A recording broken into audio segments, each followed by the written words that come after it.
I think an NBA executive was quoted as saying the upside for Bronny James is Gary Harris, that is the upside, that is the highest point. And if he makes it to the NBA, Stugotz, that by itself is a monumental achievement, whether he has the bloodline or not. To get to the top 1% of the top 1% of there are 450 people in the world that get to play this sport at the top end. If he gets to Gary Harris, that's gravy. I mean, he's made $100 million in his career. That's all that matters, of course, is... I'm just saying, you've made it to the NBA, the highest level of your sport, and Gary Harris, we'll laugh at it because it's LeBron's kid and it's Gary Harris, but Gary Harris is a decent player who made $100 million. But you're right in saying that LeBron James inflated all of the expectations when he said, I'm watching NBA players right now and my son is better than them, when he's not. And now you look at his collegiate stats and people have to point out, well, those were Jimmy Butler's collegiate stats at the beginning. Well, yeah, but Jimmy Butler was terrible at the beginning in college. Like you can find a player who had those stats at the beginning. But it is, I think people underestimate, just like they did this with Cam Newton, where you sort of underestimate how big someone is physically, how they have to be physically in order to be the greatest goal line situation threat in the history of the league, how strong and big the person must be to do that in the NFL.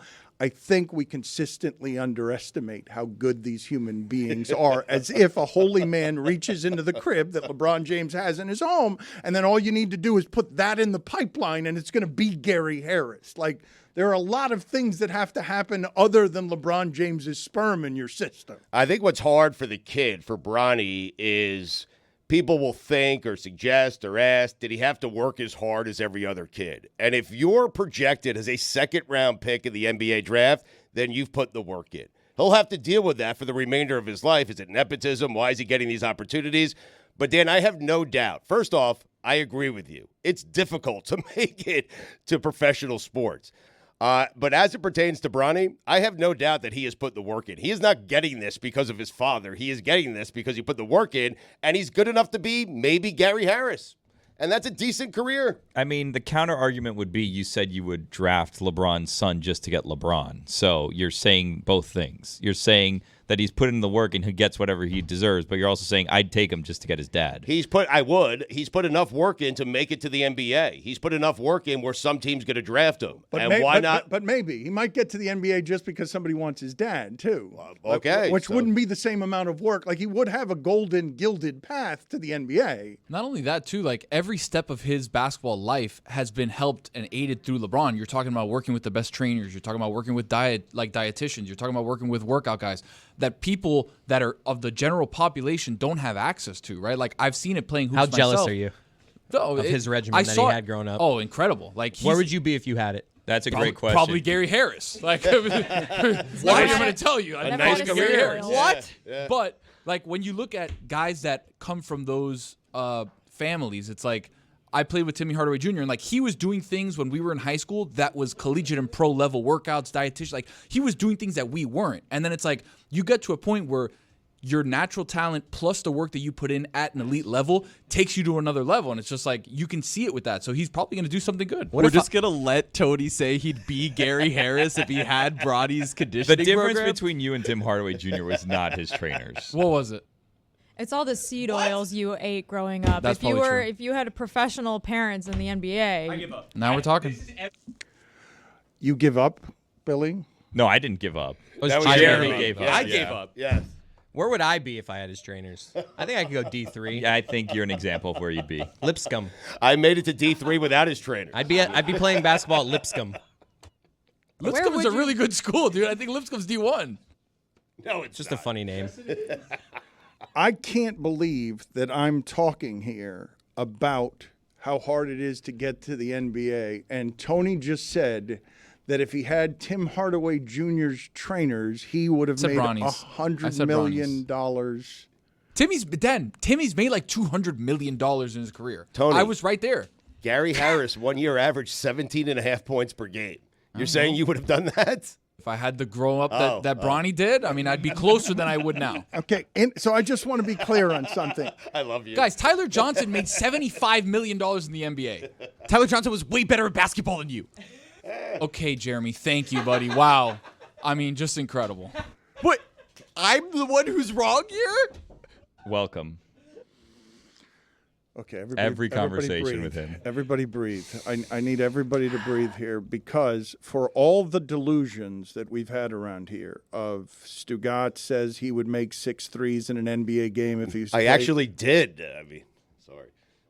Not an NBA game. It was a high school game. He did return a serve from a professional tennis player. With a cigarette in his mouth. Yep. Try that. From Stugotz saying he would make 6 NBA threes to Greg Cody saying he would hit 180 in the major leagues. And that field goal, he would have done it if he 50-yard wouldn't have gotten field goal. hurt that Yeah, day. he pulled a hammy. Yeah, unfortunate. Don't forget I can throw an orange 100 yards. I did not think that the audience could underestimate how hard it is to be these people who play professional sports in a way that was dumber, but to find in our own setting, Tony say, that if he had the trainers because he was working out near Tim Hardaway Jr., he too would have $100 million contract in the NBA. Is a level of offensive that I cannot abide. I like it. In how spectacular it is in its ignorance, because I cannot have these people around me. Stugotz already thinks that if he did anything in the world, he would be exceptional at it. We have diagnosed him with an affliction, a disease, Dunning-Kruger effect. We have diagnosed this because he has this. He's a waddling 5'6". Anything in professional sports would result in him immediately being injured and hospitalized. But I can shoot a J. I mean, Meet on me. 6'4". Imagine with that kind of diet, that kind of workout, I'd be an Adonis, Dan. Come on, give me a break. I mean, I did get a hit off Matt Lato. Mm-hmm. I mean, Spud Webb was 5'6". Put me around Spud Webb's trainers growing up, and I mean, $100 million. Boom. Tony, I'm going to ask you to go sit in the penalty Wow. box. For being overconfident. This isn't Tony's fault. This is like for having confidence in myself. I'm a dog, Dan. That's what you don't get. Falsehoods. That's what you don't No. factor into your equation when No. you're doing the math. Oh, it's funny. He's doing this. I'm a dog, Dan. I make that shit happen, dude. I don't think you get that. Dude. I'll leave. No. But I'm a dog, Dan. Dan, this is exactly what LeBron did to Bronny. Like what you've done with Tony is you've enabled him to think that he's a second round Bad pick. parenting. It's Yeah. this. I don't want to put the blame on you, but like Apologize, That's Dan. why he's here. You said, look at the people around me. Like Tony's here, and you just encouraged him this whole time. I was getting a lecture before the show started about how I wasn't supportive enough of Tony's 800 game hitting streak situation. Oh, that was actually a pretty good topic, though. What is The that? dog barking. I was a little slow on that. Oh, Was because it a good Tony's a topic? dog. Apparently, the sabermetrics community on Reddit is real excited Okay, about it. Tony was sure to tell us. All right, well, I'm going to go ahead and set this up while he's away, and I'm going to explain what's happening in the audience. And we have reached official problem status in the relationship with Billy and Tony, because Tony is I now. think I'm fine. He's threatened to strangle you twice today. That's right. fine. I mean, go ahead. Well, this is where we've escalated to. Tony has threatened to strangle Billy twice today and once in Vegas. And I'm going to explain to the audience why once in Vegas Billy threatened to strangle Tony. I'm sorry, Tony threatened to strangle Correct. Billy. Tony flew to Vegas with a file of carefully prepared material that he had worked 10 days workshopping all around the offices here. And every time he presented the topic to anyone, roaring laughter, engaging debate started, and he has now taken great pride in the sabermetrics community, has grabbed his hypothetical question, which is the following. A baseball player in the major leagues goes 1 for 4 in every single game for many years. is he a Hall of Famer? 5 years. 5 years 5 exactly. years, yes. So he has a 5-year hitting streak. but he 800 games. 800 games, but never has any extra base hits. No home runs. No home runs. So it's just 250 average, 250 on With a base. single. Every all game. singles. Yep. It was a single that was added to this? That's even worse. What he said is not only that it was a single, there were no home runs. I think all home it runs. ever was is he'd go Right. 1 for 4 with a single in every single game. Would that player with an 800-game hitting streak make the Hall of Fame? Yes. I'm on r/Sabermetrics right now, the subreddit for Sabermetrics. The commenters don't seem to think this person is a Hall of Famer. They're right. Well, he can come and he can, I guess. Oh, talk he's about gonna it he'll when be he gets he'll out be of- back he'll be back in a second. But let's explain to the audience how you undermined him because again, I did know I something. saw it happening. Every room he left was roaring with laughter and Yeah. argument. It was the best that Tony brought to Vegas. That's absolutely right. But he did it too often. but it it was never- a comedian telling the same joke every single day in every single conversation. So when you hear it for the 70th time, you're like, guy, Billy, we it was got this never- already. And like, I just like to that 2 also, minutes? if I can, I'd also like to say, you guys just got a glimpse into what every conversation with Tony is. I'd be Tim Hardaway Jr. if I had this trainer, and like He said it's Gary Harris. exhausting. Billy, but we never talked about it on air. So the audience was hearing it for the first time. And Billy on air, on stage in Vegas, I don't remember. You must have set it up with this is a break glass, an emergency topic. Yeah. And Billy hit a very cutting. Do you have any more glass to break, Dan? Yeah, well, I don't. Where would if I may ask, where was all the support for Tony to keep the conversation going? Because there was dead air, so I had to say something. I don't think it was. I don't remember exactly. Tony, but you've returned. How are you feeling in general about the support you got from Billy in this What circumstance? support, Dan? What support? Because I was in there. You sent me to the penalty box, okay, and then we bring up one of my topics. I that- brought that up for you. I teed you up for it. that I was not here for. And then you talked about it for 3 minutes, I and then didn't I kick came you out back, of it. and then I immediately hear it. Like it's No. like it's crazy. The top comment on Reddit says a DH with a 500 OPS would be a negative WAR player. On base percentage of 250 with literally no extra base hits would Nerds. be one of the worst DHs in baseball. Nerds. But Who an cares? 800 game hitting hit streak. you can't Get argue real. with an 800 real. game hitting streak. Get real. The ball that breaks the record would go to the Hall of Fame. Their jersey would go to the And Hall the of Fame. player. The player doesn't go to the Hall Sure, of Fame. First that's ballot. 57. That's 57 hits, and then he has another 600 and some odd hit. Like what are we talking about? To me, I'm with Jeremy. It's acknowledged in the Hall of Fame, but this Guys, player, you're I've kind of crazy. that's where I think it ends. That's what happens. You have a whole like corner in a room where it's like craziest hitting streak you've ever imagined by a below average player. His name, I don't know what is his Whatever name? his name Yeah, is, what's doesn't the- matter. yeah, Baby, the don't fake name. But the point is, okay, we had this great thought exercise of all these different things and ideas. It was and just people something to talking about ponder, it. Tony. Something Tell to ponder. him. That's why we Yes. have the file, Right. of course. Things. No, we didn't. We pondered it, No, and we we tried didn't. to If make I it a could've- franchise. If I could have laser beamed you like across the entire like hemisphere, I Box would've. for charity. It happened on stage in front of everybody where Tony, not only that, he's got his best material and he's wearing some sort of fur. And Billy took his knees out immediately as soon as it started. I'm gonna do nothing but support Tony and his bad ideas henceforth, and we'll see where that What takes bad us. ideas, Billy? What bad ideas? None. Please explain them. They're all good. Thank you. Billy, I don't like that. Billy, I understand why Tony is hurt that you would only support so relentlessly the bad ideas of Greg Cody and Stugotz. And then the moment one of his bad ideas makes an appearance, you can't get anywhere near it. You're allergic to it. Do you guys know how this works? Do any of you know how this works?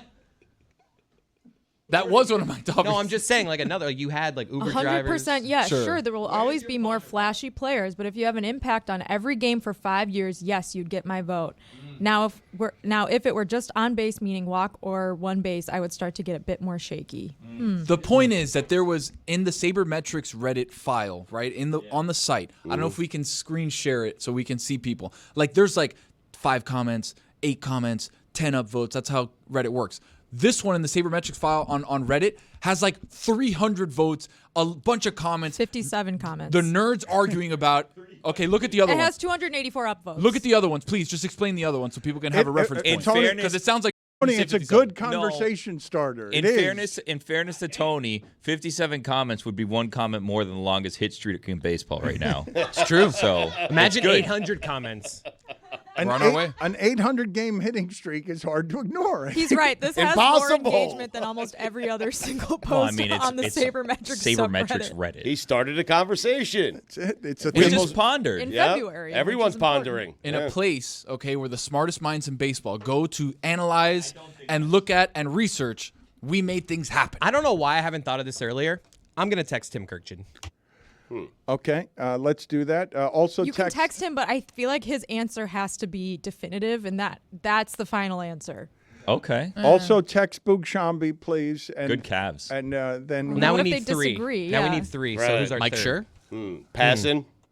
Passing. now we have 4. Okay. Haberstro? Mike Schur. No, Mike Schur's too close to the situation. Yeah. Text David, because if not, he's going to get mad that we're talking about baseball without him. David would be a good one, though.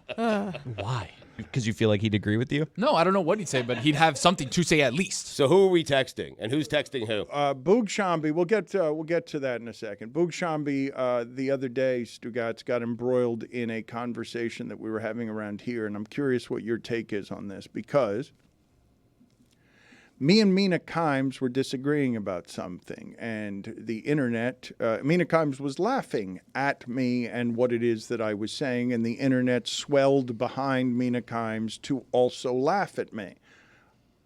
But I heard from a number of broadcasters, including Boog Shambi, who agreed with me on this subject, because Mina's retort, and it was a good one to me, wondering if Tom Brady will be exceptional at that broadcasting job at $375 million guaranteed, because the skill set, I believe, is difficult to explain complicated things in tight windows. I believe it's not as easy as people think it is to have chemistry with your partner, and it's why Brady has sat out a year and is practicing and is being very meticulous about how to do this. But Mina Kimes undercut the point I was making by saying, yeah, Tom Brady has a lot of difficulty in football deciding things in 2 and 3 seconds quickly when faced with complicated subject matter. And everyone roared and applauded. What an idiot Dan is. Funny line. It's a good Yeah, comeback. no, and agreed with her, but I kept hearing from broadcasters like Boog Shambi saying people are really underestimating how difficult it is to be good and interesting in this job in a way that stands out. You don't get to just sit there because your name is Tom Brady, but you all expect Tom Brady to be great at this? In tight windows, you're expecting him to be exceptional. I'm expecting him to be great at it because he's been great at everything he's done his entire life. But I'm with Boog on this. Like, I think it's trickier than most people either realize or they know, because Tom Brady wanted to play football his entire life. He never wanted to be a broadcaster, and now he's walking in and he's filling big shoes in Greg Olsen, who became exceptional at doing things and making points in very small I'm windows. surprised so there's that- no guarantee Brady's going to be great at it. I think he'll be great, but I think broadcasting is really, really I'm hard. just surprised at the number of people who think the skill sets are the same. To be able to break down a defense in 3 seconds with your eyes and your arm and to be able to do it with your mouth are two different skill sets. Right. There is a difference between what Tom Brady's going to be doing and what Boog does, though. Like, Tom Brady's just commenting on the plays in the game. He doesn't have to keep things moving. He's explaining to the layman what it is that he sees as someone who's an expert. But Boog wasn't defending how hard it is to be a play-by-play guy. Boog was surprised that the internet took up Mina's side so convincingly on a color analyst just sits there and it's easy. Right up until people start complaining about all the color analysts they complain about, because those are some of the most unpopular people anywhere in sports. Just because he was great at playing football doesn't mean he'll be great at this. I think he might be, but I have no idea. It doesn't guarantee that he's going to be great at broadcasting because he made split-second decisions as a quarterback in the NFL. Mark Schlereth does this. Stink. Stink. Is Boog one of our 5 or no? Yeah. Right Yeah, he now, has to the be. 5 is Kirkchin, Passon, Boog, Schur, and then between Adnan and Sampson, we'll go Adnan. Okay, good. That's a good sample size, I think. Okay. I feel good about if we can get a definitive answer out of those 5 people, I trust it, and we can put this matter to rest. I have an idea as it relates to Brady in the booth. Belichick has nothing to do. Now, I'd like to have him weekly on God Bless Football. We should make a call, but we're not going to do that. I think Belichick and Brady in the same booth would be fantastic. You like that? Aren't they like not getting along great at the moment? There's some like kind You of need some weird tension in the feelings. booth. That's okay. A little tension. A little too much like murmur. It needs to be clear. I feel like Belichick. That was a great play by mumbling. I watched the Belichick and Saban like documentary. I like them both. Same. Belichick and Saban, great chemistry. Make that a booth. Not Belichick and Brady? I want Belichick and Saban. Yeah, I'd watch them because they're friends. They like to get. I feel like they'd get like They'd get silly together. Exactly. That's it. The silliness. That's what we need out of them. Stugotz, Brady and Belichick spent 20 years at microphones never saying anything interesting. Means they have a lot to say. On purpose, though. Right. They chose to not Yes. say anything. Mm-hmm. That's when they had something to gain, Dan. Now, all bets are off. They're just getting silly together. Some silly willies. I would say that It'd be great. the degree of difficulty on spending 20 years in front of microphones and never saying anything interesting is harder than being interesting always at a microphone.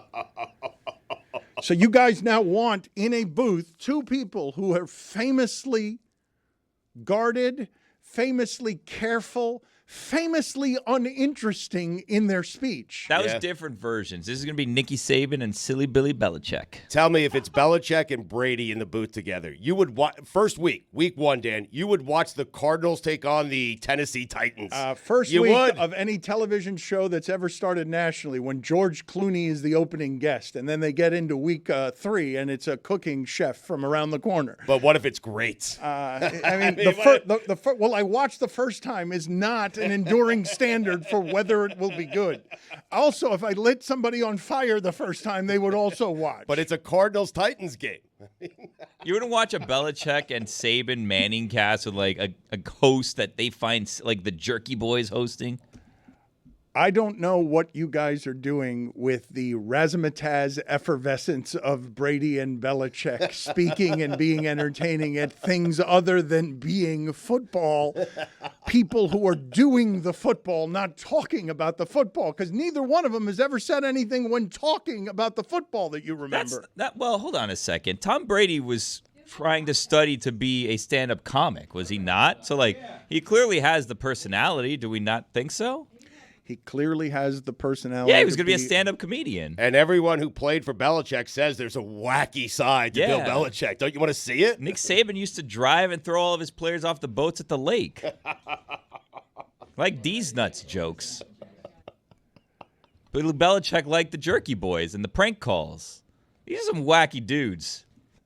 They just got to, find the right place to do it. Give him a chance. Why don't we give him a chance? What are we doing? Well, you shook your head when Stugotz said we're trying to get Belichick every week. Well, that's on because God I've Bless endured so Football. many lacrosse coaches with the promise of he's going to join to talk lacrosse, and never has he joined, obviously, and I'm just stuck in a lacrosse Zoom for the 60th time. Do you have the biggest cringe you've ever had when it comes to Stugotz getting people on and asking them for stuff? Do you have one that stands out to you?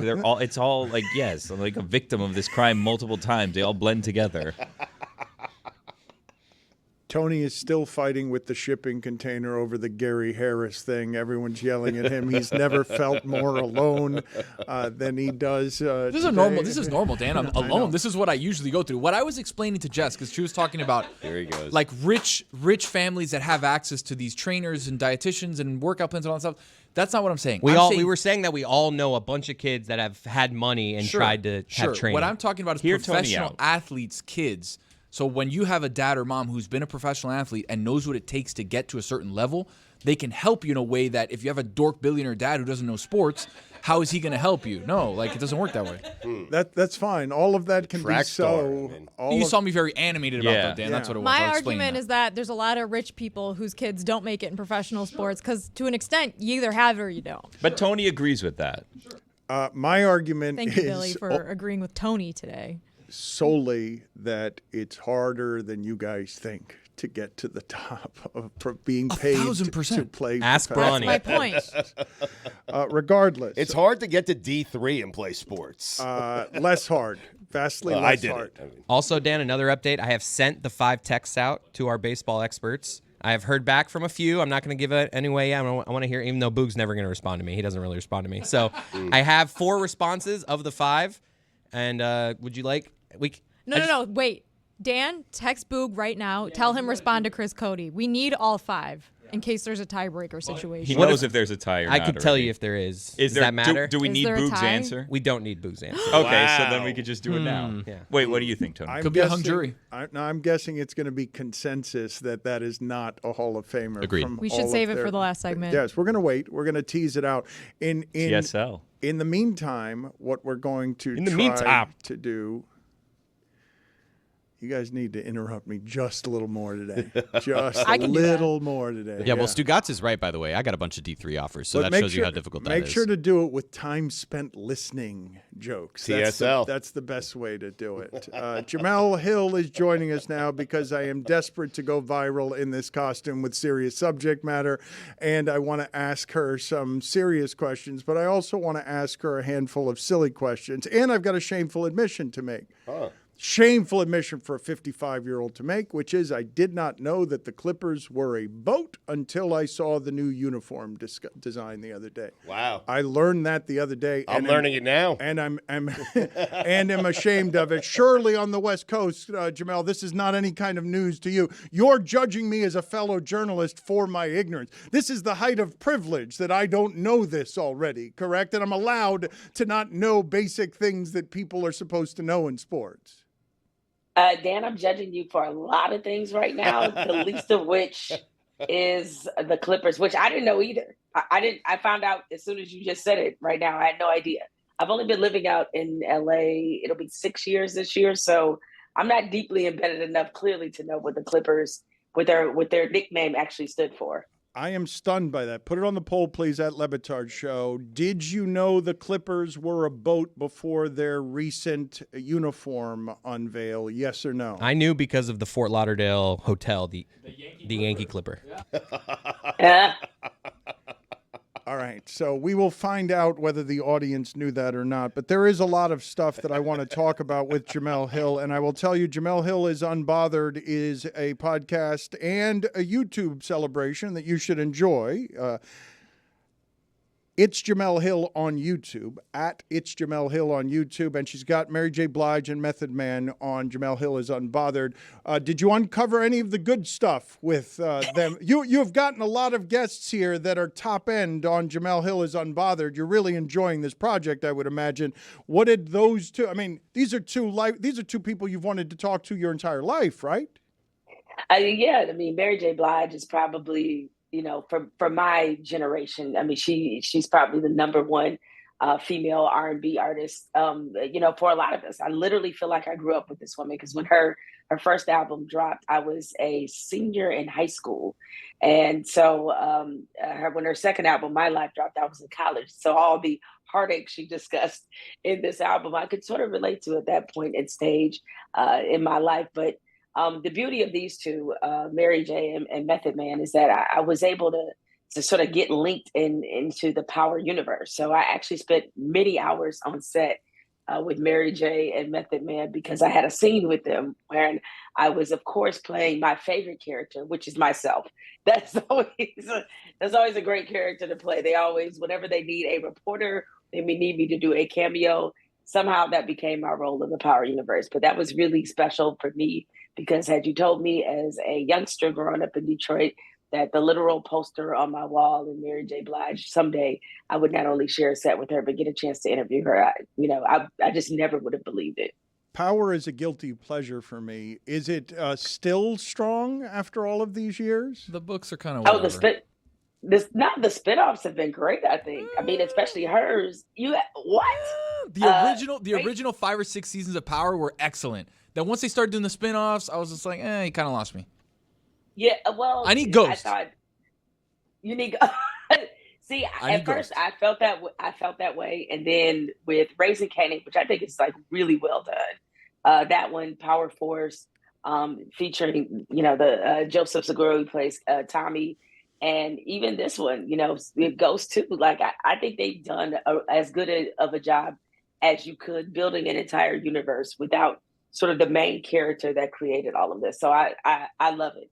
But Dan, I got an even deeper guilty pleasure. And I got a chance to record something about it for yesterday. So I'm all in on Tubi Hive. Like Tubi has me, I'm fighting for my life with this fast channel. I don't know how it came to be, but it has such eloquent cinema on there that is all rooted.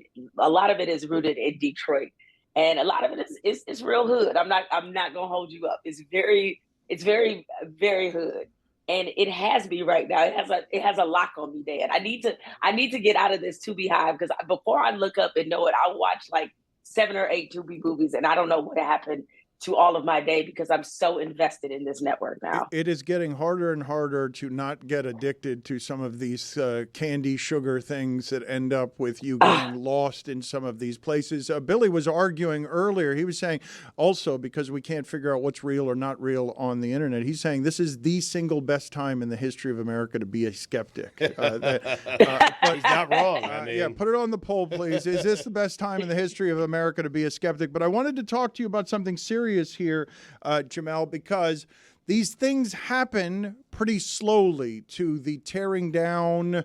When we find out that people that we loved once upon a time, R. Kelly, Bill Cosby, Harvey Weinstein, these things don't happen quickly. And it would appear that Diddy right now is in the middle of this happening. And it feels like he's about to have a whole lot of people come forward with the freedom to not be afraid of his money and his power. So what do you think is happening here and is going to happen with Diddy? Well, I think once the floodgates were sort of opened with his ex, Cassie, coming out with the allegations that she did, which were very serious, very, they were damning, to be totally honest. I think as we see the pattern with all of these cases, it takes one person. That person has the bravery and the courage to come forward, and then suddenly you hear many, many stories, and or you have many allegations that surface. And I think with Diddy, usually a lot of times with these people, I can say this was the case with Harvey Weinstein because I'm not embedded enough in that world to know, but I know that in general, when it comes to these accusations finally coming to light, they have been the subject of whispers for many, many years. So you may now be finding out the gory, awful, tragic, horrible details, but there's always been a lot of whispers around some of these people that when we finally sort of understand the depth of what the allegations are against them, it can be jarring to a lot of people, because a lot of people have put people like him and the people you mentioned, Bill Cosby, they put them on pedestals. These are people who have been entertaining us for decades, not just 1 or 2 years. And so at this point, I don't know why we continue to put these people on pedestals, or why we continue to act surprised and stunned when more often than not, the combination of power, money, of being completely unchecked and having enablers, it typically does not lead to the greatest of behaviors. And they don't all have to be as serious as the allegations against Diddy, but they typically don't lead to the best behaviors in people. I'm not saying that we should not allow ourselves the luxury of entertainment. What I am saying, and to some degree, we actually see this with Cam Newton, and trust me, I can link it there, is that every time we elevate people who are in celebrity positions beyond the station of just being people who entertain us, we find out every single time that your faves are problematic. You don't expect him to keep his freedom, right? We can all do innocent until proven guilty, but there's so much here, and it's been talked about for so long. You expect Diddy to be able to survive this with his freedom? I actually do, but I think his reputation the damage is irreversible. When you think about how he was moving in the business world, I don't think anybody in their right mind wants to do business with Diddy. And it's only unfortunate in this way. And I'm not saying that this should be a reason that people feel any sympathy whatsoever for him, but usually these people have built an entire economy around what they do. And so it's not just about Diddy, it's about the people that have become sort of part of the empire he's built. Like I think about Revolt. I know a lot of people who work over at Revolt. These are really good, talented people.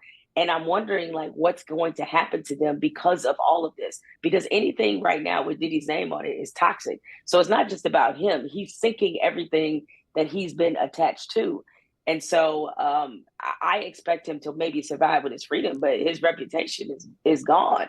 And if he had any higher aspirations in business, I just don't see how that's even remotely possible now. As a veteran of journalism who's not often surprised by things, and for those who do not know, what are the worst of the details when you're reading through this and you're like, oh my God, this surprises even me, even though I've seen just about everything here?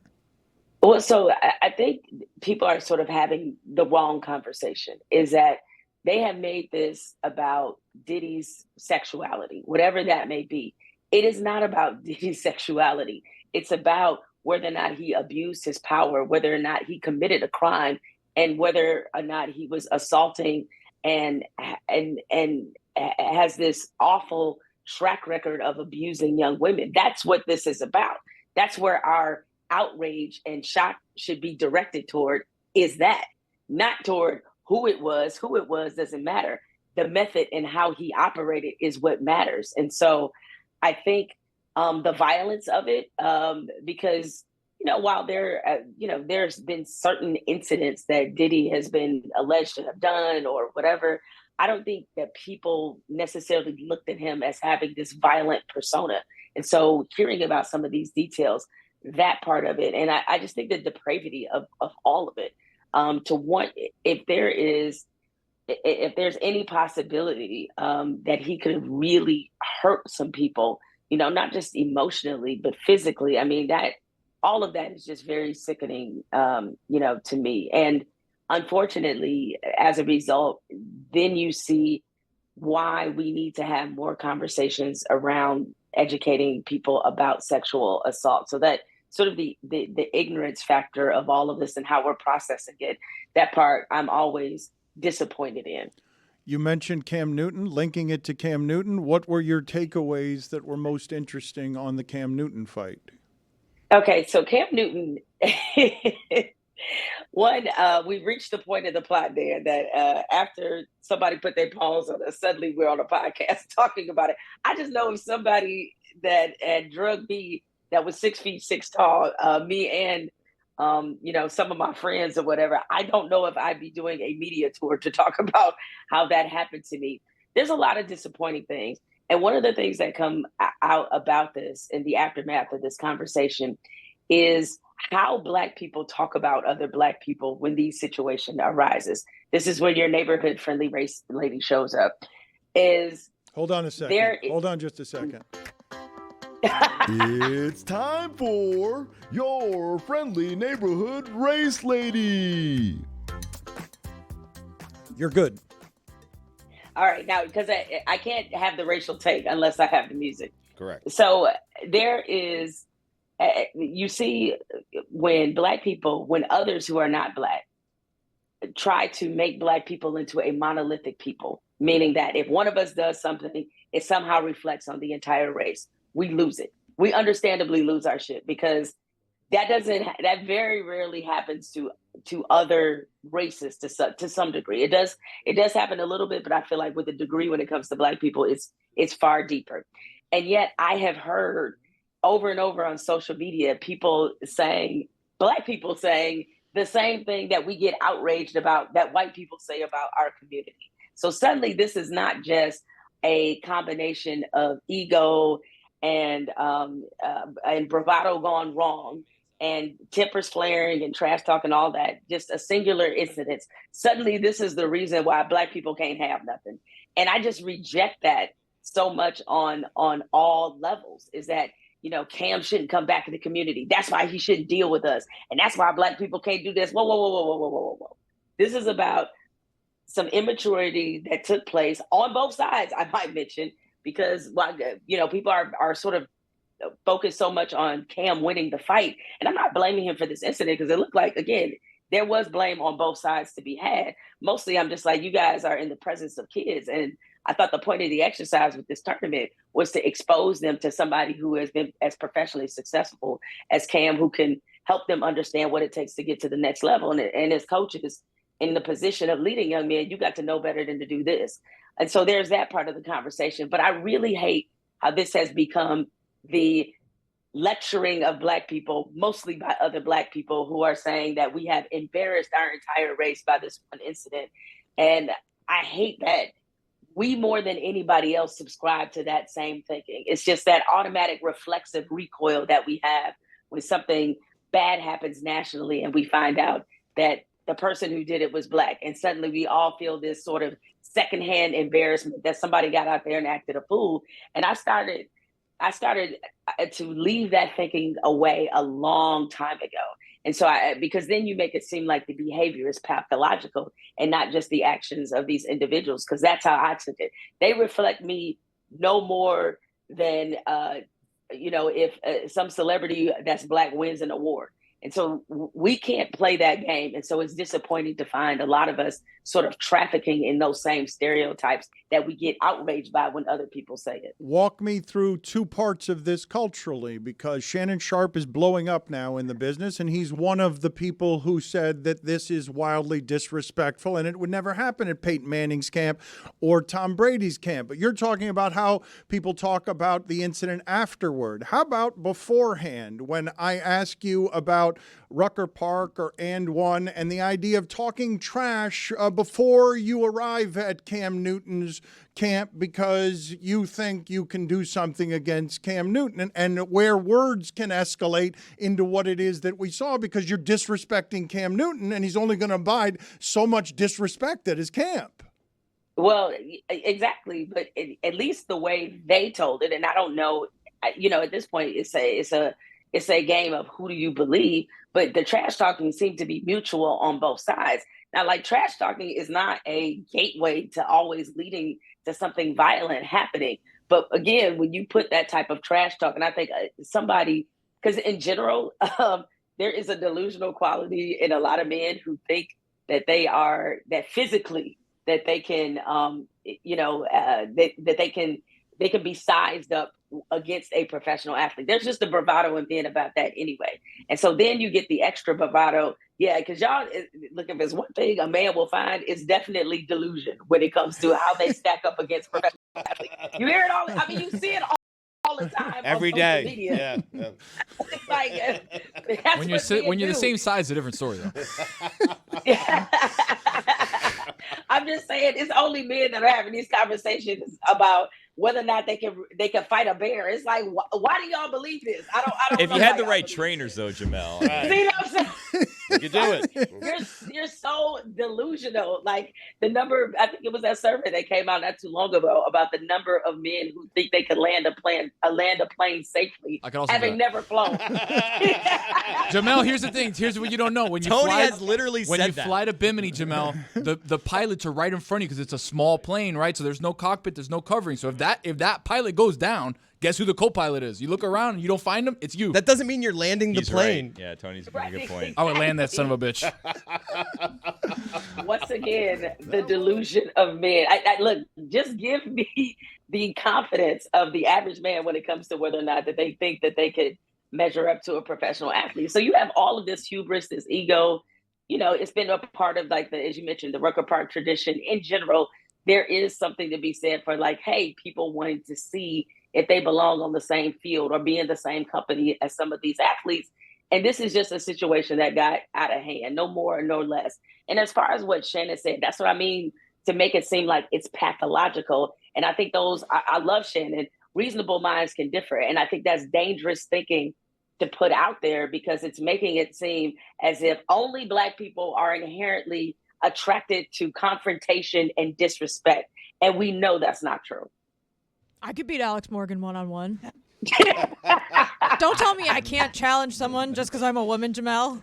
I mean, I'm just saying, look, I'd love to see us get that same level of toxicity. I encourage women, we need to be more toxic in this way. I need to be able to have the confidence to roll up to Serena Williams and say I could beat her in one set of tennis. Do you play tennis, though? I feel like I would be good at it, because that's what y'all So you haven't played yet. All right. You don't start with a full set, Jemele. You say, hey, I can get a game off Serena Williams. Yeah, yes, you're right. Okay, yes. I got to start smaller than that. I can get a game off of Serena Williams. It's like the athlete y'all think y'all are in your head and in your couch versus what you actually are is truly hysterical. That was your friendly neighborhood race lady.